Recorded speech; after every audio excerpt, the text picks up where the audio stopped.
మన ప్రభువైన యేసుక్రీస్తు పరిశుద్ధ నామములో ఈ వాక్యాన్ని వింటున్న ప్రతి వారికి ది ఫాదర్స్ ఫెలోషిప్ తరపున నా హృదయపూర్వకమైనటువంటి వందనాలు. ప్రసంగి గ్రంథం 7వ అధ్యాయం 1వ వచనం. సుగంధ తైలము కంటే మంచి పేరు మేలు, ఒకని జన్మదినము కంటే మరణదినమే మేలు. ఒకని జన్మదినము కంటే మరణదినము మేలు అని చెప్పడంలో దాని అర్థం మనుషులందరూ మరణించాలని కోరుకుంటున్నాడా ప్రభు? మనుషులందరూ మరణిస్తేనే నాకు సంతోషం అని అంటున్నాడా ప్రభు? మీరు చనిపోవడం వల్ల నాకు నెమ్మది అని అంటున్నాడా ప్రభు? మీరు అనేవాళ్ళు లేకపోతేనే నాకు సంతోషంగా ఉండిద్ది అని అంటున్నారా ప్రభు? అంటే కాదు. ఒకని జన్మదినము కంటే మరణదినము మేలు అని చెప్పడంలో సాధారణంగా శరీరరీత్యా మనం ఒక ఆలోచన చేద్దాం. ఒక మనిషి పుట్టినప్పుడు ఈ భూమి మీదకి ఏది తీసుకురాడు. అతని ద్వారా ఈ ప్రపంచానికి, మనుషులకు మరియు ముఖ్యంగా దేవునికి ఏ మహిమ, ఏ ఉపయోగం లేదు. పుట్టడం వలన ఏ ఉపయోగం లేదు.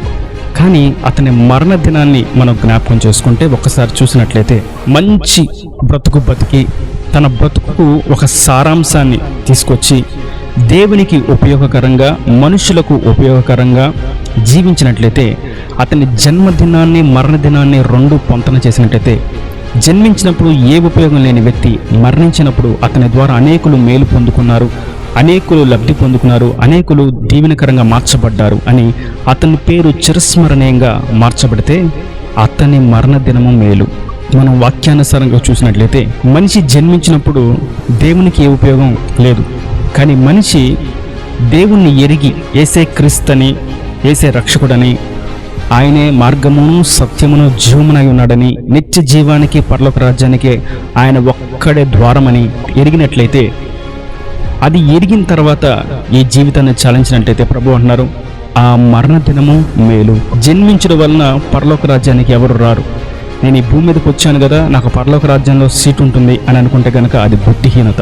జన్మించిన తర్వాత, పుట్టిన తర్వాత మనిషి జీవన విధానాన్ని బట్టి, జీవన క్రియలను బట్టి ప్రభువు జీతాన్ని ఇస్తాడు. మరియు 7వ అధ్యాయంలోనే 1వ వచనంలో మనం మొట్టమొదటి మాట చూసినట్లయితే సుగంధ తైలము కంటే మంచి పేరు మేలు. ఒకవేళ జన్మించినప్పుడు అనేకులు రకరకాలైనటువంటి బహుమతులు తీసుకొస్తారు, బహుమానాలు ఇస్తారు. దానివల్ల ఆ పుట్టిన బిడ్డ థ్యాంక్స్ చెప్తాడా? ఆ పుట్టిన బిడ్డ ఏదైనా తిరిగి ఇస్తాడా? ఏదైనా చేయగలడా? లేదు. ఆ సుగంధ తైలం లేదా ఆ మంచి బహుమానాలు, మంచి ఈవుల కంటే కూడా ఆ బిడ్డ పుట్టిన తర్వాత అతను సంపాదించే పేరు ఎంతో మేలు. మనిషి పుట్టుటలో ఏమి లేదు, కానీ అతడు జన్మించి, అతను జీవించి మంచి పేరును పొందుకుంటే అది అతనికి మేలు. శరీరరీత్యాను మంచి పేరు మేలు, ఆత్మీయంగాను మంచి పేరు మేలు. ఈ సుగంధ తైలం కంటే మంచి పేరు ఎలా వస్తుంది? శరీరరీత్యా చూసినట్లయితే లోకంలో ఎవరు చేయలేనిది వీరు చేసినట్లయితే మంచి పేరు వస్తుంది. సాధారణంగా మనం కొన్ని ఉదాహరణలు చూసినట్లయితే అంబేద్కర్ అనుకుందాం, గాంధీజీ అనుకుందాం, నెహ్రూ అనుకుందాం, థామస్ ఆల్వా ఎడిసన్ అనుకుందాం, మైకేల్ ఫారడే అనుకుందాం, న్యూటన్ అనుకుందాం. ఇలా శరీరరీత్యా ఈ లోకంలో జన్మించిన వారందరినీ చూసినట్లయితే వారి వలన అనేకులు మేలు పొందుకున్నారు. వారి యొక్క పేర్లు చిరస్మరణీయంగా నేటికి నిలిచి ఉన్నాయి. ఇంకా ఎంతోమంది పేర్లు ఉదాహరణకు. అయితే వారి పేరు ఈ భూ సంబంధంగానే రాయబడితే అది భూ సంబంధంగా మేలు. కానీ ప్రభు మరణదినం ఎప్పుడు మేలు? సుగంధ తైలం కంటే మంచి పేరు ఎప్పుడు వస్తుంది అంటే పరలోకమందు జీవ గ్రంథం అనేటువంటి ఒక గ్రంథం ఉంది. అది నిత్య జీవానికి వెళ్ళే అర్హత పొందుకున్న వారి యొక్క పేరుల యొక్క పట్టి. ఆ పట్టీలో ఎవరి పేరు లిఖించబడుతుందో వారి పేరు మంచి సుగంధ తైలం కంటే, శ్రేష్టమైన సుగంధ తైలం కంటే, గొప్ప గొప్ప విలువైన బహుమానాల కంటే ఎంతో మేలు, ఎంతో శ్రేష్టము. ఆ జీవ గ్రంథంలోకి ఈ వాక్యం వింటున్న నీకును మీకును స్థానం లభించిందా? మీరు మీ పేరు అక్కడ రాయబడి ఉన్నదా?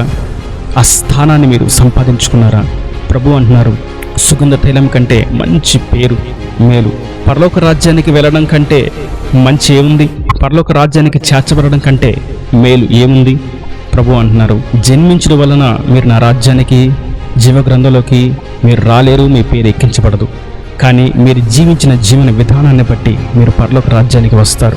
మనం ఎహెచ్కేలి ప్రవచన గ్రంథంలో చూసినట్లయితే 18వ అధ్యాయం 23వ వచనం. దుష్టులు మరణం నందుట చేత నాకు ఏమాత్రమైన సంతోషము కలుగునా?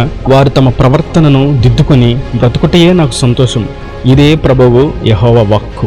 మరియు మనం 31, 32 వచనంలో కూడా చూసినట్లయితే మీరు జరిగించిన అక్రమ క్రియలన్నిటిని విడిచి నూతన హృదయమును, నూతన బుద్ధియు తెచ్చుకునుడి. ఇజ్రాయేలీయులారా, జనులారా మీరెందుకు మరణం నొందుదురు? ఇదే ప్రభువు యెహోవా వాక్కు. మరణము నొందువాడు మరణం నొందుటను బట్టి నేను సంతోషించువాడను కాను. కావున మీరు మనస్సు త్రిప్పుకొనిడి, అప్పుడు మీరు బ్రతుకుదురు. ఇదే ప్రభువు యెహోవా వాక్కు. మనిషి మరణించడం వల్ల దేవునికి ఏ సంతోషం లేదు, ఆయన సంతోషించడు. మనిషి యొక్క మనస్సు మార్చుకొని, బ్రతుకును మార్చుకొని, హృదయం ఆయన వైపు త్రిప్పుకొని జీవిస్తే అది ఆయనకు నిజమైన సంతోషాన్ని కలిగిస్తుంది. ప్రభు అంటున్నారు, అట్టి విధమైనటువంటి మరణ దినము ఎంతో మేలు. మీరు అనేకులు మరణించారని వారి యొక్క మరణ దినాన్ని జ్ఞాపకం చేసుకుంటూ ఉండడం, వారి నామాన్ని జ్ఞాపకం చేసుకుంటూ అనేకులకు భోజనాలు పెట్టడం, సత్కార్యాలు చేయడం, సత్క్రియలు చేయడం చేస్తూ ఉంటారు. అది శరీర సంబంధంగా మనుషుల యొక్క సంతోషం, హృదయ సంతోషం తప్ప ఏ యొక్క ఉపయోగము, ఏ యొక్క మేలు, ఏ యొక్క లబ్ధి దేవుని వద్ద నుంచి కలుగదు. కానీ ప్రభు అంటున్నారు, జన్మించినప్పటి కంటే మీ బ్రతుకు సార్థకంగా మార్చబడినట్లయితే ఆ దినము మేలు. నా కొరకు మీరు జీవించి మీ పేరు పరలోకమందు చేర్చబడినట్లయితే అది ఎంత మేలు. మీరు జన్మించిన తర్వాత మీరు జీవించిన జీవితాన్ని బట్టి అనేకులు మీ సాక్ష్యాన్ని చూసి నా వైపు తిరపబడితే అది ఎంత మేలు. కనుక క్రీస్తుని నమ్మినా నమ్మకపోయినా మొట్టమొదట ప్రతి ఒక్క వ్యక్తి తన ఎదుట పెట్టుకోవాల్సిన ప్రశ్న, నా జన్మదినము కంటే ఇప్పుడు నా దినములు ఏమన్నా మేలుకరంగా ఉన్నాయా? కొంతమంది ఎందుకు జీవిస్తున్నామా, ఎందుకు ఇంకనూ బ్రతికి ఉన్నామా అనేటువంటి ప్రశ్న లేకుండా ఇష్టానుసారంగా ఇతరులను పాడు చేస్తూ, ఇతరులను దోచుకుంటూ, అన్యక్రాంతమైనటువంటి సొమ్మును దాచుకుంటూ, మనుషులను మోసం చేస్తూ, పాపమును మునిగి తేలాడుతూ, పాపాన్ని జుర్రుకుంటూ అదే వ్యసనంలో ఉంటూ ఉంటారు.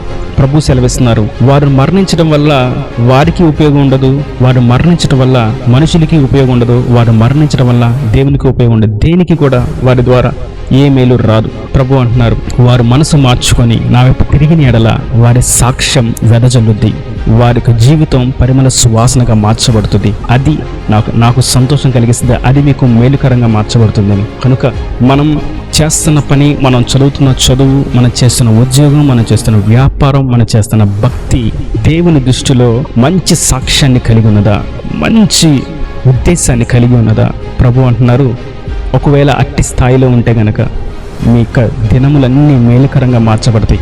వాక్యం వింటున్న వారి యొక్క జీవితాలు మేలుకరంగా మార్చబడాలంటే మనం జీవిస్తున్న జీవితం, మన జన్మకు ఒక సార్థకం అనేది ఉంటే అది మేలుకరంగా మార్చబడుతుంది. మనం బహుమానాలు సంపాదించడం, మనల్ని పుట్టినరోజుకి గిఫ్ట్లు ఇవ్వడం, కేకులు కట్ చేయించడం, సెలబ్రేషన్ చేయడం కాదు. కానీ మనం పుట్టడం వలన మన తోటి వారికి, మన కుటుంబీకులకు, మన బంధువులకును, దేశమునకును, దేవునికి ఎటువంటి లబ్ధి చేకూరుతుంది? అది దేవుని దృష్టికి ఇంపైనది, అది మనిషికి మేలు. కొంతమంది కుటుంబాలు కలిగి వారి భార్యను, బిడ్డలను విడిచిపెట్టి ఇష్టానుసారంగా తిరుగుతుంటారు. వారిని గురించి ఏ మాత్రం పట్టించుకోరు. కొంతమంది భర్త, పిల్లలు ఉన్న వారి ఇష్టానుసారంగా భార్యలు తిరుగుతూ ఉంటారు. కొంతమంది తల్లిదండ్రులు ఉన్న బిడ్డలు ఇంటికి వెళ్లకుండా స్నేహితులతో కలిసి ఇష్టానుసారంగా ప్రవర్తిస్తూ ఉంటారు. కొంతమంది బిడ్డలు ఉన్న వారిని విడిచి వారి కుటుంబాన్ని పాడు చేసుకునేటువంటి స్థాయిలకి వారు దిగజారుతూ ఉంటారు. అట్టి వారి వలన మనుషులకు, వారి కుటుంబాలకు, వారి ఇరుగు పొరుగు వారికి ఎట్టి ఉపయోగం ఉండదు. వారికి వారు మాత్రమే, వారి కడిపే వారి దేవుడు. కనుక మనిషి బ్రతుకుట వలన, జీవనం వలన వారి కుటుంబానికి, వారి చుట్టూ ఉన్నవారికి, వారి బంధువులకు, దేశమునకును, జనులకును, మరి ముఖ్యంగా దేవునికి ఉపయోగార్థకంగా జీవించినట్లయితే ఆ యొక్క జన్మించిన వాని యొక్క జీవితము ఎంతో మేలుకరమైనది. కనుక మీరును పరలోక రాజ్యాన్ని పేరు లిఖించబడి మీ యొక్క జీవితం ఒక ప్రత్యేకమైనటువంటి సార్థకమైనటువంటి జీవితంగా మార్చబడి చిరస్మరణీయంగా మార్చబడునుగాక. ఈ నా దేవుని మాటలు ప్రతి వాని హృదయంలో నీరు కట్టి ఫలింపచేయనుగాక. ఆమెన్. God bless you. తలలో వంచి కళ్ళు మూసినట్లయితే మీ కొరకు చిన్న ప్రార్థన. ప్రేమ స్వరూపీకరణ కటాక్షంగా తండ్రి, నా ప్రభా ఇప్పటివరకు నీ కృపలో భద్రపరిచారు. వాక్యం ద్వారా తండ్రి, మనిషి పుట్టుక కంటే మరణం మేలని, మరణించినప్పుడు అతని జీవన విధానం గురించి, అతను ప్రవర్తించిన ప్రవర్తన, అతను చేసిన క్రియలు బట్టి అతనికి వచ్చే మంచి పేరు ఎంతో శ్రేష్టమైందని, మేలుకరమైందని మీరు తెలియజేస్తున్నారు. సుగంధ తైలం కంటే మంచి పేరు మేలు అంటున్నారు తండ్రి. అనేకమైనటువంటి వాటిని సంపాదించడం కంటే పరలోక రాజ్యంలో మా పేరు లిఖించబడడం ఎంతో శ్రేష్టమైందని మీరు తెలియజేశారు. ఈ వాక్యం వింటున్న వారందరూ మీరు జ్ఞాపకం చేసుకోండి. ఇంకా రక్షణ లేని వారిని మీరు జ్ఞాపకం చేసుకోండి. రక్షణ లేని వారు ఉంటే వారి రక్షణ పొందుకొని వారి పేరు ఈ జీవ గ్రంథంలో రాయబట్టుకు సహాయం చేయండి. మరియు వారి జీవనం నీ కొరకు జీవించుటకు నీకు సాక్షిగా జీవించటకు వారి జీవితాన్ని సార్థకంగా మీరు మార్చండి. రక్షించబడిన వారు ఇంకను ఆత్మీయ వెలుగుతో ఆత్మీయ వృద్ధిలో ముందుకు సాగుతూ అనేకులు త్రిప్పటి వారుగా వారిని మీరు బలపరచండి. మంచి సువాసన వెదజల్లు జీవన విధానంగా వారిని దీవించండి, ఆశీర్వదించండి. వారిని బట్టి అనేకులు సంతోషించినట్లుగా, అనేకులు ప్రోత్సహించబడినట్లుగా, అనేకులు దీవించబడినట్లుగా, అనేకులు త్రిప్పబడినట్లుగా ప్రతి బిడ్డను మీరు దీవించి ఆశీర్వదించమని, ప్రతి వారికి కావాల్సిన ప్రతి అవసరం అక్కర్ని మహిమలు తీర్చమని, నీ మేఘాలు పెండుకు మాటకు వచ్చినప్పుడు ఎదుర్కొనే శక్తిని, యోగ్యతను, అర్హతను ప్రతి వారికి దయచేయమని యేసు పరిశుద్ధ నామమున ప్రార్థించి వేడుకొని పొందుకునే నామ తండ్రి. ఆమేన్, ఆమేన్.